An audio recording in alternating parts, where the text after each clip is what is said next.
एक शाम प्राची टीवी पर सीरियल देख रही होती है। तभी उसकी सास वहां आती है। अरे सीरियल में तो ऐसे मग्न है जैसे आज रात का खाना पड़ोसी आकर बनाएंगे। मुझे पता ही नहीं था आपने अपने बेटे की शादी पड़ोस में भी की हुई है। हैं? मतलब? मतलब इस घर में सारा काम बहू ही करती है, आप तो सिर्फ खर्राटे मारती हैं।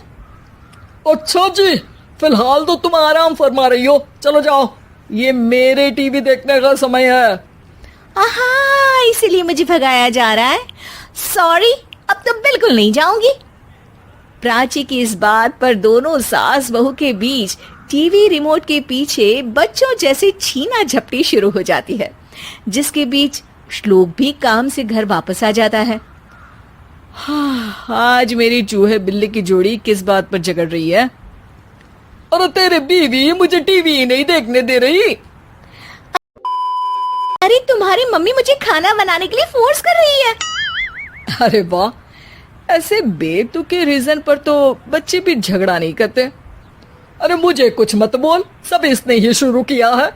हाँ हाँ, जैसे आप तो बहुत दूध की धूली है ना। अरे बस, दोनों चुप। प्राची जाओ, खाने की तैयारी करो। और माँ तुम छोड़ो, तुम्हें क्या बोलूं, शांति से अपना सीरियल देखो, मुझे दोबारा लड़ने की आवाज सुनाई नहीं देनी चाहिए। ऐसा बोलकर श्लोक वहां से चला जाता है, जिसके पीछे पीछे प्राची भी कुछ न कुछ बड़बड़ाते हुए रसोई में चली जाती है। हाँ हाँ, सासू जी को तो कुछ बोलेंगे ही नहीं, बस मुझ पर ही हुक्म चलता है, खाना बनाओ, जैसे मैं इनके घर में खाना बनाने के लिए आई हूँ। इसी तरह शाम बीतती है और रात को श्लोक और प्राची की सास खाना खाकर सोने चले जाते हैं, लेकिन प्राची गुस्से में कुछ खाए बिना काम में ही लगी रहती है। इस घर में किसी को घंटा फिक्र नहीं पड़ता, मैं खाऊं या भूखी रहूं।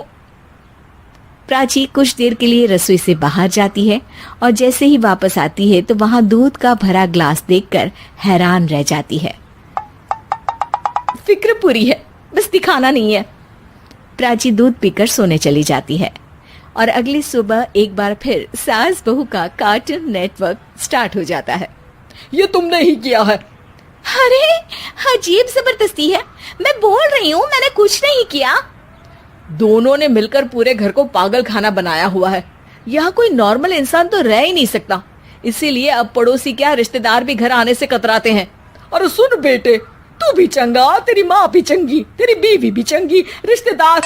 हाँ जी, आपको नहीं पता क्या, गंगाधर ही शक्तिमान है, रिश्तेदार ही। हाँ हाँ, बस समझ गया। कभी जानवरों जैसे लड़ेंगी तो कभी जुगलबंदी करेंगी। भाई मैं आप दोनों के बीच में नहीं फंसना चाहता। सास बहू की इस मन मौजी जोड़ी से परेशान होकर श्लोक अपना सिर खुजलाता वहां से चला जाता है। चलो अब मैं भी कीर्तन में जा रही हूँ। इस पर जैसे ही सास कमरे में अपना पर्स लेने जाती है तो वहां नाश्ते की प्लेट रखी देख मुस्कुराने लगती है और नाश्ता करके घर से बाहर निकलते हुए कुछ पैसे टेबल पर रख जाती है, जिसके कुछ देर बाद सिलेंडर वाला घर आता है। ओ मुरी मैया, मैं सिलेंडर के बारे में तो बिल्कुल भूल ही गई थी। घर खर्च के सारे पैसे भी मम्मी के पास है और श्लोक से बोला तो उल्टा 4 बात सुनाएंगे।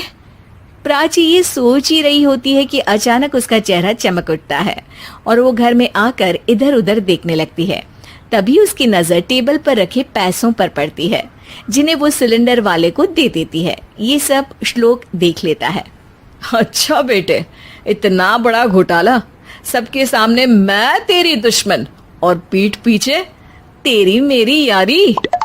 इस पर श्लोक एक प्लान बनाता है और शाम को सब एक साथ बैठे होने पर बोलने लगता है।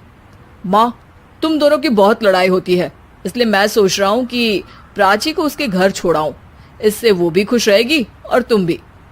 अचानक श्लोक की ये बात सुनकर सास बहू शौक से उसकी तरफ देखती हैं।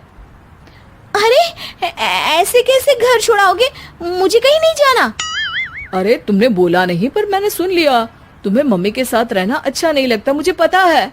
अरे वो अरे, जब बहू खुद कुछ काम बोले तो वो तुझे सुनता नहीं, और अब जो इसने बोला ही नहीं वो तू समझ गया। जब उसे नहीं जाना तो फिर जबरदस्ती क्यों कर रहा है?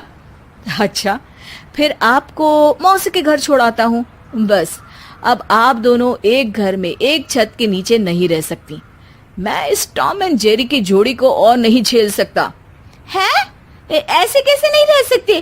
तुम्हें इतनी दिक्कत है तो तुम्हारा बोरिया बिस्तर पैक कर देती हूँ, लेकिन मम्मी जी कहीं नहीं जाएंगी। बिल्कुल यही सुनना था मुझे। अगर दोनों में इतना ही प्यार है फिर हर वक्त ये लड़ाई का नाटक क्यों करती हो? देखा मैंने कैसे माँ किचन में दूध रखती है और तुम उनके लिए कमरे में नाश्ता रखती हो, और कैसे वो पहले ही तुम्हारी दिक्कत समझकर घर में पैसे रखकर बाहर जाती है। अरे भाई, इतना ड्रामा तो डेली सोप में भी नहीं होता जितना तुम दोनों ने इस घर में फैलाया हुआ है। तू हमें टॉम एंड जेरी बोलता है ना, तो याद कर वो दोनों भी एक दूसरे को बाहर वालों की बुरी नजर से बचाने के लिए हमेशा सबके सामने लड़ते थे, लेकिन अकेले में दिक्कत के समय मदद भी तो करते थे।